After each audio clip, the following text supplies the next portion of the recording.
اعوذ باللہ من الشیطان الرجیم بسم اللہ الرحمن الرحیم۔ طوفان نوح کے بعد قوم عاد ہی وہ قوم تھی جو سب سے پہلے کفر و شرک میں مبتلا ہو کر بتوں کی پجاری بنی۔ انہیں اپنے پتھروں کے خداؤں پر بڑا گھمنڈ تھا۔ ان کی معاشی حالت تو بہت عمدہ تھی، لیکن جہالت، گمراہی، جھوٹ، بے حیائی، باطل اقوال اور فاسد خیالات نے انہیں معاشرتی طور پر تباہی کے کنارے پر پہنچا دیا تھا۔ چنانچہ کفر و شرک کے سمندر میں غرق قوم عاد کی بدعمالیاں جب اپنی آخری حد پار کر رہی تھیں تو اللہ تعالیٰ نے انہی میں سے اپنی ایک نیک بندے حضرت ہود کو پیغمبر بنا کر مبعوث فرمایا۔ چنانچہ قرآن کریم میں اللہ تعالیٰ کا ارشاد ہے، اور ہم نے قوم عاد کی طرف ان کے بھائی ہود کو بھیجا۔ انہوں نے کہا، بھائیوں، اللہ ہی کی عبادت کرو، اس کے سوا تمہارا کوئی معبود نہیں، کیا تم ڈرتے نہیں؟ تو ان کی قوم کے سردار جو کافر تھے کہنے لگے، تم ہمیں کم عقل نظر آتے ہو اور ہم تمہیں جھوٹا خیال کرتے ہیں۔ انہوں نے کہا، میری قوم، مجھ میں حماقت کی کوئی بات نہیں، بلکہ میں رب العالمین کا پیغمبر ہوں۔ میں تمہیں اللہ کا پیغام پہنچاتا ہوں اور تمہارا امانت دار اور خیر خواہ ہوں۔ کیا تمہیں اس بات سے تعجب ہوا ہے کہ تم میں سے ایک شخص کے ہاتھ تمہارے پروردگار کی طرف سے تمہارے پاس نصیحت آئی تاکہ وہ تمہیں ڈرائے؟ اور یاد تو کرو جب اس نے تم کو قوم نوح کے بعد سردار بنایا اور ڈیل ڈول میں تم کو پھیلاؤ زیادہ دیا، تو اللہ کی نعمتوں کو یاد کرو تاکہ نجات حاصل کرو۔ وہ کہنے لگے، کیا تم ہمارے پاس اس لیے آئے ہو کہ ہم صرف ایک اللہ ہی کی عبادت کریں اور جن کو ہمارے باپ دادا پوچھتے چلے آئے ہیں ان کو چھوڑ دیں؟ پس اگر تم سچے ہو تو ہم کو جس عذاب کی دھمکی دیتے ہو اس کو ہمارے پاس لے آؤ۔ ہود نے کہا، تمہارے پروردگار کی طرف سے تم پر عذاب اور غضب کا نازل ہونا مقرر ہو چکا ہے۔ کیا تم مجھ سے ایسے ناموں کے بارے میں جھگڑتے ہو جو تم نے اور تمہارے باپ دادا نے اپنی طرف سے رکھ لیے ہیں، جن کی اللہ نے کوئی سند نازل نہیں کی؟ تو تم بھی انتظار کرو، میں بھی تمہارے ساتھ انتظار کرتا ہوں۔ پھر ہم نے ہود کو اور جو لوگ ان کے ساتھ تھے ان کو نجات بخشی، اور جنہوں نے ہماری آیات کو جھٹلایا تھا ان کی جڑ کاٹ دی اور وہ ایمان لانے والے تھے ہی نہیں۔ حضرت ہود ایک طویل عرصے تک اپنی قوم کو واعظ و نصیحت کرتے رہے۔ کبھی وہ انہیں اللہ کی طرف سے عطا کردہ نعمتوں کی یاد دلاتے تو کبھی عذاب الہی سے ڈراتے، لیکن وہ بہرے اور اندھے بنے رہے۔ تاریخی کتب کے مطابق حضرت ہود علیہ السلام مسلسل 50 برس یا اس سے بھی زیادہ درس و نصیحت میں مصروف رہے۔ قوم عاد کے 13 قبائل میں سے لقمان اور خلجان نامی قبائل نہایت طاقتور تھے اور انہیں حکمران کی حیثیت حاصل تھی۔ حضرت ہود نے جب دعوت حق دی اور کفر و شرک چھوڑ کر ایک اللہ کی بندگی کی طرف بلایا تو لقمان قبیلے نے سخت مزاحمت کی اور حضرت ہود علیہ السلام کے دشمن ہو گئے۔ اس کے برعکس دوسرے قبیلے خلجان نے حضرت ہود علیہ السلام کی باتوں پر غور و فکر کیا اور ان میں سے اکثر لوگ جلد ہی آپ کی دعوت کو قبول کر کے ایمان لے آئے۔ حضرت ہود نے اپنی قوم کو راہ حق پر گامزن کرنے کی ہر ممکن کوشش کی، مگر قوم نے ان کی دعوت قبول کرنے سے انکار کر دیا۔ تو بالآخر انہوں نے بارگاہ الہی میں مدد کے لیے دست دعا دراز کیے، جسے قرآن کریم نے یوں بیان کیا ہے کہ ہود علیہ السلام نے دعا کی، اے پروردگار، انہوں نے مجھے جھوٹا کہا ہے، پر تو میری مدد فرما۔ اللہ نے اپنے نبی کی فریاد کے جواب میں فرمایا، اے نبی، یہ بہت جلد اپنے کیے پر پچھتانے والے ہیں۔ اللہ تعالیٰ نے اپنی نبی کی دعا قبول فرمائی اور قوم عاد پر عذاب کی ابتدا ہو گئی۔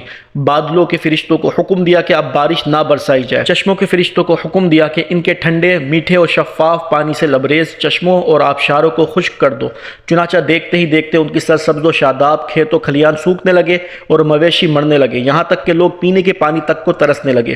کثیر تعداد میں پیدا ہونے والے پھل اور اناج ناپید ہو گئے۔ پوری قوم خشک سالی کا شکار ہو کر بدحال اور پریشان ہو گئی۔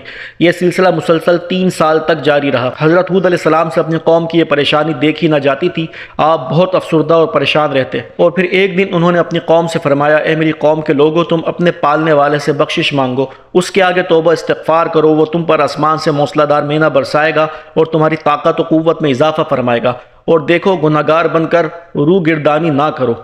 قرآن کریم اور احادیث مبارکہ میں توبہ استغفار کے بڑے فوائد بیان کیے گئے ہیں۔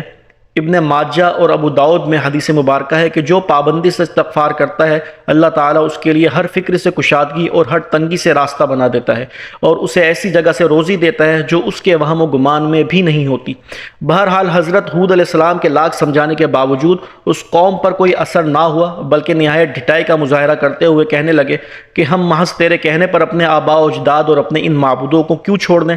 قرآن کریم نے اس واقعے کو یوں بیان کیا ہے کہ وہ قوم کہنے لگی، اے ہود تم ہمارے پاس کوئی دلیل تو لائے نہیں، اور ہم صرف تمہارے کہنے سے نہ اپنے معبودوں کو چھوڑنے والے ہیں اور نہ تم پر ایمان لانے والے ہیں، بلکہ ہم تو یہ سمجھتے ہیں کہ ہمارے کسی معبود نے تمہیں آسیب زدہ یعنی دیوانہ کر دیا۔ عذاب الہی کی ابتدائی مراحل میں خشک سالی نے قوم عاد کی حالت ابتر کر دی، چنانچہ ان کے سرداروں اور دانشوروں نے اس سے نجات پانے کے لیے مختلف تدابیر پر غور و خوض شروع کر دیا۔ ویسے تو یہاں یہ بات بڑی حیران کن ہے کہ پچھلی قوموں کو جب کبھی کوئی مشکل آتی تو اس سے نجات کے لیے حجاز مقدس کا سفر کرتے اور بیت اللہ شریف میں جا کر اللہ کے آگے گریہ وزاری کرتے، یعنی کافر قومیں بھی اس حقیقت کو تسلیم کرتی تھیں اس ارض و سما میں ایک لافانی قوت موجود ہے، لیکن اس کے باوجود جب نبی اور رسول یہ بات کہتے تو ان کی عقل پر پردہ پڑ جاتا۔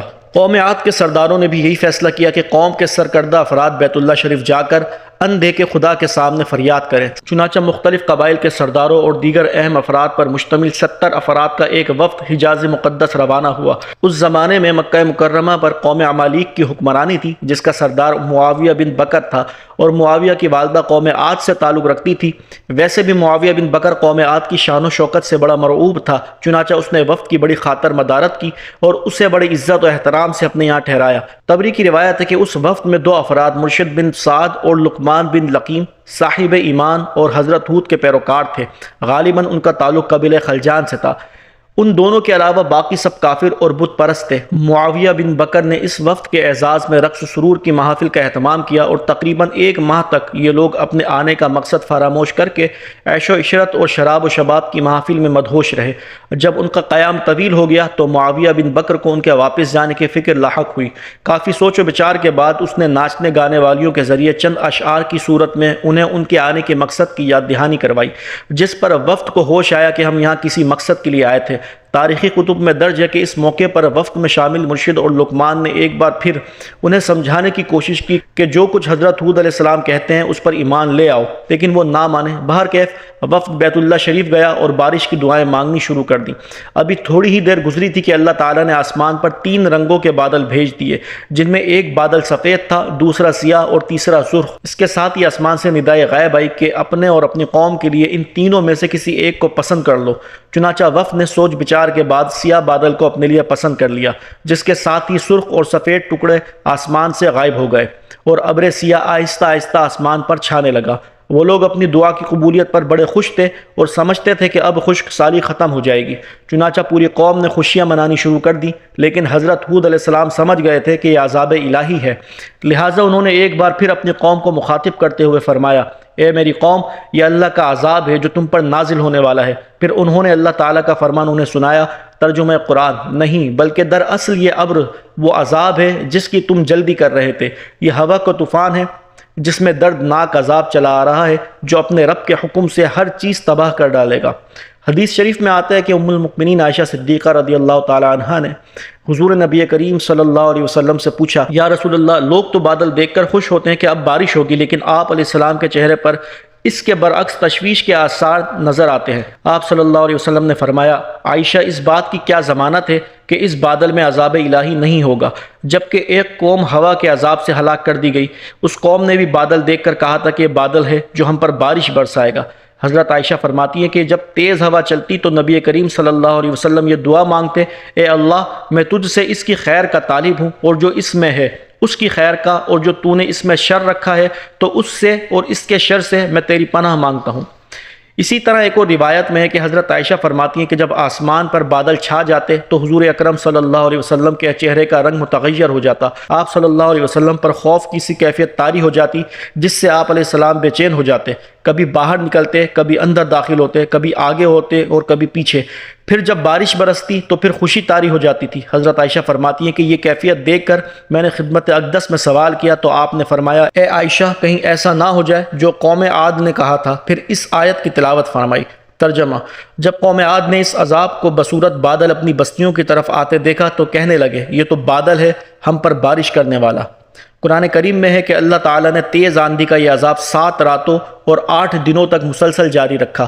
آندھی نے کسی ایک کو بھی باقی نہ چھوڑا، یہ ہر ایک کے پاس پہنچ گئی، غاروں کے اندر، پہاڑوں کی گھاٹیوں اور چوٹیوں میں، گھروں میں، محلات میں اور قلعوں کے اندر سب کو فنا کر ڈالا۔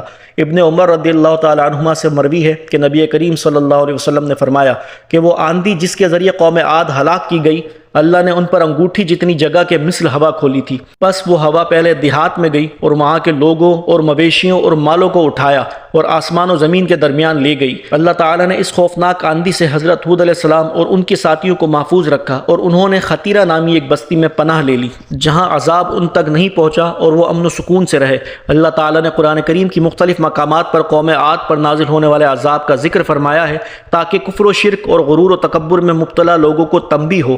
اس کے علاوہ قرآن کریم کی ایک سورت کا نام حضرت ہود علیہ السلام کے نام پر سورہ ہود ہے۔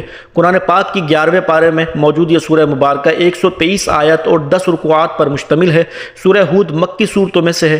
یہ بھی اس دور میں نازل ہوئی کہ جب کفار مکہ کا ظلم و ستم اپنے عروج پر تھا۔ چنانچہ سورہ ہود میں ان پچھلی قوموں کا تذکرہ ہے جو اللہ کے نبیوں اور رسولوں کی تکذیب کر کے قہر الہی کا نشانہ بنی اور تاریخ کی صفحات پر ہمیشہ کے لیے عبرت کا نمونہ بن گئیں۔ سورہ ہود میں 7 پیغمبروں کے قصص و واقعات درج ہیں، لیکن اس سورت کو حضرت ہود علیہ السلام کے نام سے منسوب کرنے سے معلوم ہوتا ہے کہ حضرت ہود علیہ السلام کے قصے اور قوم عاد پر نازل ہونے والے عذاب کو خاص اہمیت حاصل ہے۔ حدیث مبارکہ میں کہ رسول اللہ صلی اللہ علیہ وسلم کی ریش مبارک کے کچھ بال سفید ہو گئے تو حضرت ابوبکر صدیق نے عرض کیا، یا رسول اللہ آپ بوڑھے ہو گئے؟ تو آپ علیہ السلام نے فرمایا، ہاں مجھے سورہ ہود نے بوڑھا کر دیا ہے۔ بعض روایت میں ہے کہ سورہ ہود کے ساتھ سورہ واقعہ، سورہ مرسلات، سورہ نبا اور سورہ تکویر کا بھی ذکر کیا کہ اس کی وجہ سے بوڑھا ہو گیا۔ علامہ طبری کی بعض روایتوں میں ہے کہ حضرت ہود کی عمر 150 سال تھی۔ آپ کو 50 برس کی عمر میں نبوت عطا ہوئی، 50 برس تک قوم کو واعظ و نصیحت کرتے رہے، قوم کی ہلاکت کے مزید 50 برس تک زندہ رہے اور اہل ایمان کو واعظ و درس فرماتے رہے۔ تاریخی کتب سے پتہ چلتا ہے کہ حضرت ہود علیہ السلام کا مزار حضر موت کے ایک مقام پر ہے جہاں عرب کے مختلف حصوں سے ہزاروں کی تعداد میں لوگ جمع ہوتے ہیں۔ اللہ تعالیٰ سے دعا ہے کہ ہمیں بھی اپنے نبی آخر الزماں کی اتباع اور اطاعت میں زندگی بسر کرنے کی توفیق عطا فرمائے اور نافرمانیوں میں مبتلا ہو کر عذاب کا مستحق ہونے سے محفوظ فرمائے۔